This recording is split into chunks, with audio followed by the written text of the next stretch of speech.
Programang ito ay rated SPG. Striktong patnubay at gabay ng magulang ang kailangan. Maaaring may masiselang tema, lengguwahe, karahasan, sexual, horror o droga na hindi angkop sa mga bata.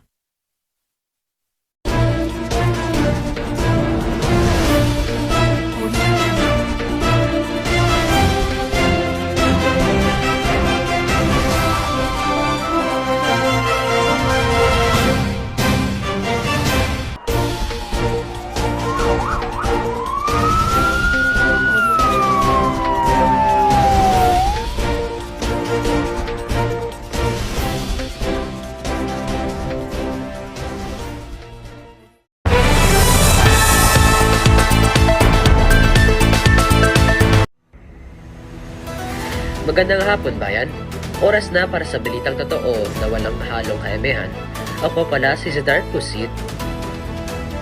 At ako si Joshua Alboro. Narito ngayon upang kayo'y bigyan ng kaalaman. Ngayon ay malalaman natin ang lahat patungkol sa edukasyon. Ano nga ba ang edukasyon, Joshua? Ang isang edukasyon ay isang panlipunang institusyon kung saan tinuturuan ng mga tao ng mga kaalaman at kakayahang kailangan upang maging mabuti at matagumpay na miyembro ng lipunan. May dalawang pangunahing layunin ng isang edukasyon. Una ay para sa kalusukuyan, tinuturuan ng mga mag-aaral ng wastong asal, disiplina at pakikisalamuha. Pangalawang layunin ay para sa inaharap at tinahanda ang tao upang magkaroon ng propesyon o hanap buhay gaya ng pagiging profesional o entrepreneur. Para sa karagdagang impormasyon, narito si Lian Licaros. Batay sa dalawang nabanggit na responsibilidad ng edukasyon, dalawang klase rin ng edukasyon na mayroon sa lipunan, ang informal na edukasyon at formal na edukasyon. Ano nga ba ang pinagkaiba ng dalawa? Ang informal na edukasyon ay ang pagkatuto na nangyayari sa araw-araw na pakikipamuhay kasama ang ibang tao sa komunidad na walang opisyal na kurikulum, grado o diploma tulad ng pagmamano at paggamit ng po at opo sa pakikipag-usap sa nakakatanda.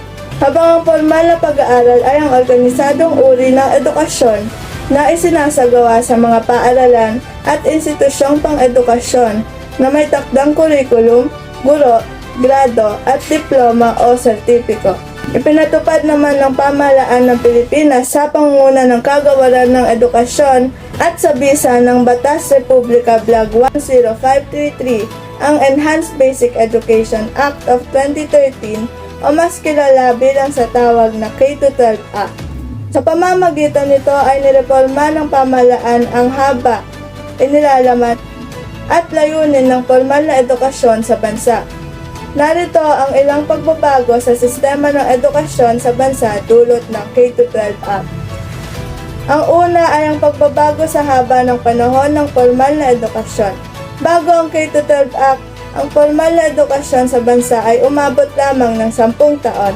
Ngunit sa ilalim ng K-12 Basic Education Program, idinagdagan ng 2 taon ang kailangang ilaan na panahon ng mga mag-aaral bago sila makapagtapos.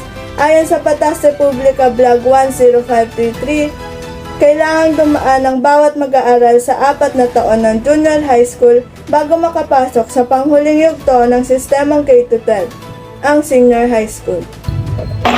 Maraming salamat, Lian. Ang layunin ng pagkakaroon ng mga pangunahing kaalaman na ito ay upang masiguro na may balancing kaalaman at kakayahan ang bawat product ng K-12 sa iba't ibang larangan.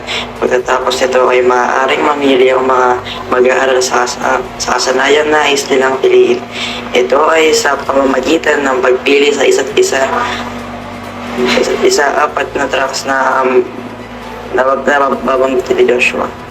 Unang track na maaaring piliin ng mga mag-aaral ay ang academic track. Ito ay para sa mga gustong mapagpatuloy ang kolehiyo. Pangalawang track na maaaring piliin ng mag-aaral ang Technical Vocational Livelihood o TVL track. Ito ay para sa mga gustong magtrabaho agad pagkatapos ng senior high school. Ang susunod ay ang sports track na para sa mga niyong magkaroon ng karera sa larangan ng sports.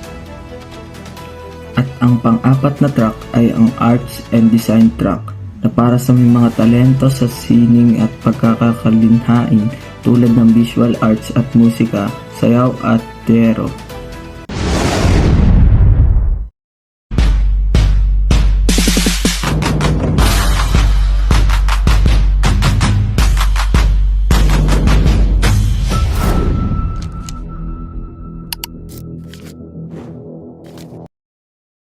Para kanino ka bumabangon? Laban lang. Malalampasan din natin to.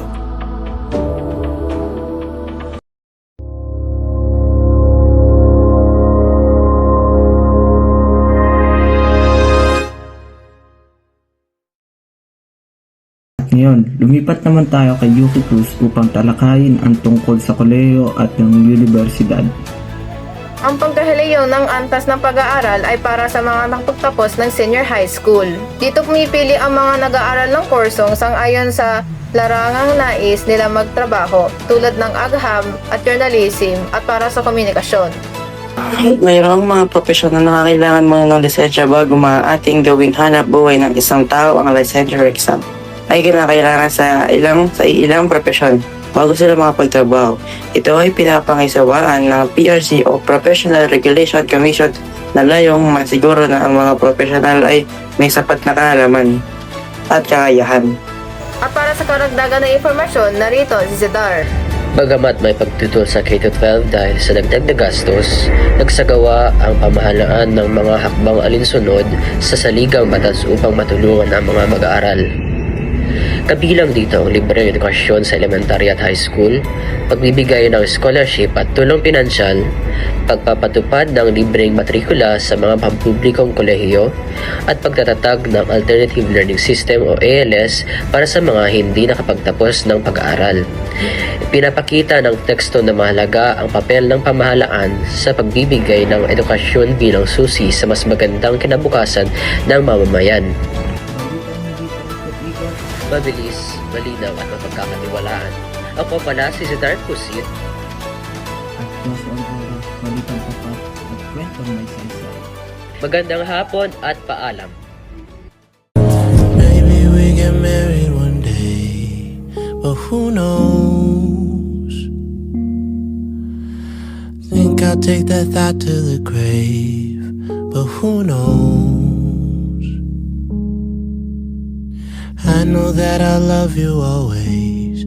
Yeah, girl, you and I'd like